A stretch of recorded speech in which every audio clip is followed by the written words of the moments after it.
Yeah.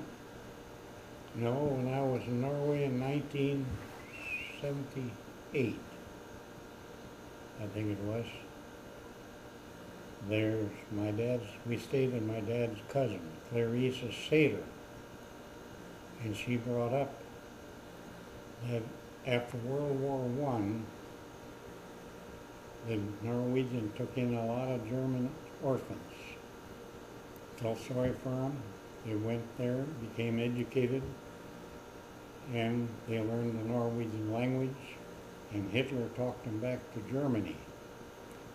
And during the time right before that, they decided they were going to register the Norwegian weapons.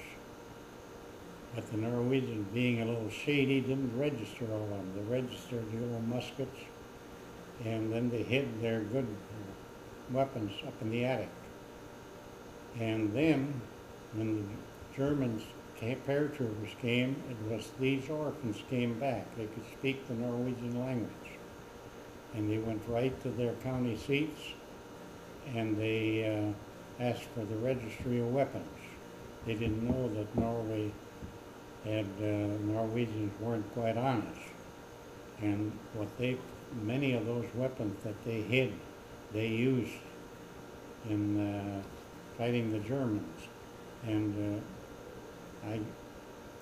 they would, if they caught anybody in the underground, they would burn that town. I have pictures of it over here, Mo i Rana.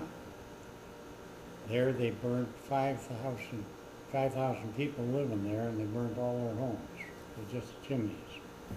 And when I was there, I'll never forget, I went to the cemetery, and if I remember right, on this huge rock monument that the Norwegians had built, and it was German young kids that they killed. 1732 tysk soldat, German soldiers. And to show how stupid wars are, these were in the prime of their life, and then there'd be probably one or two mixed in with them. They were probably 40 years old. The rest were around 20. And many of those German troops they didn't want, like one guy came into Clarissa's room, and he spotted pictures of young kids on the wall.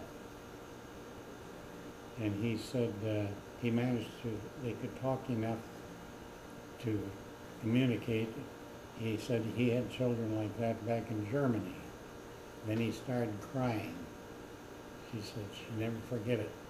He sat there crying. He says he didn't want to be in the war, but if he didn't go, they would execute him. So what could he do? And so I think maybe it would work for people to go to Norway, but those old timers now are gone. My dad's cousin, he became what they call the Quisling, because he was a major in there, similar to our West Point.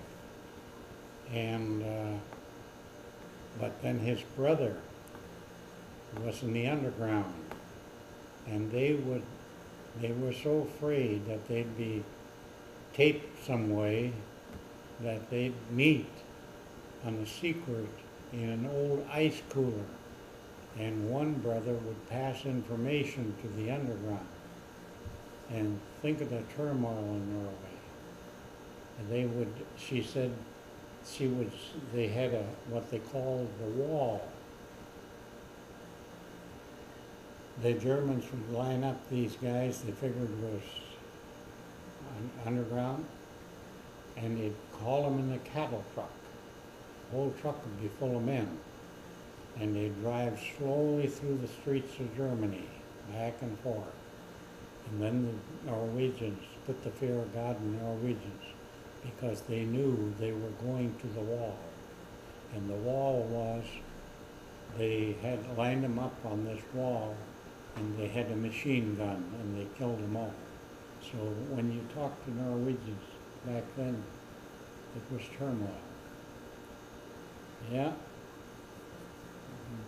but I don't know. wars. Yeah, the original The Quisling was the guy that he collaborated with the Germans, and then he became the Norwegians a traitor, and that's how the name Quisling stuck. So if anybody worked with the Germans, they were considered Quislings. The Germans would set up factories, and he'd go in with the dynamite, and the Norwegians must have been in on it. They were working there. He'd walk in, and as he walked out, he'd tell the guy at the gate, tell the people to leave. She's going up in 7 minutes or so. And then he'd blow, and then he'd flee to Sweden. And I got the book on that, and he was honored by the king. Oh, he would sabotage German factories? Yeah. What? He sabotaged all over Norway, and they never did catch him. Really? Do you know what his name was? No, I had it here, just two. Here, I got pictures of it here.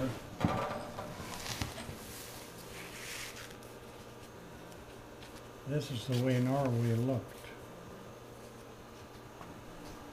after the war, see? Burnt all over.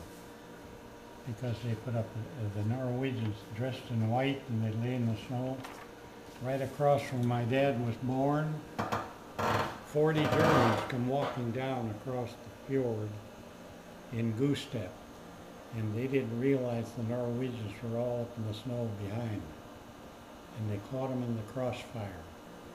And they killed all of them. And then they'd vanish back in the snow, see. And right next to where my grandfather lays, there's a beautiful monument now. That was a kid that was in the underground. He had been in the mountains, and they got a shipment of arms from England. They dropped a parachute, and the other kid didn't really know the weapon, and it went off and killed his friend. Well, if the Germans would have found out, they would have then burnt that area and destroyed it.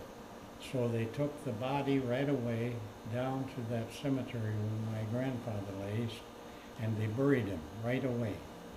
And then they put it in a paper that he died drowned in Rangsfjorden.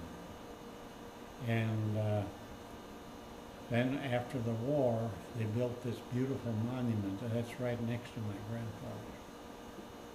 So it's a lot of history there.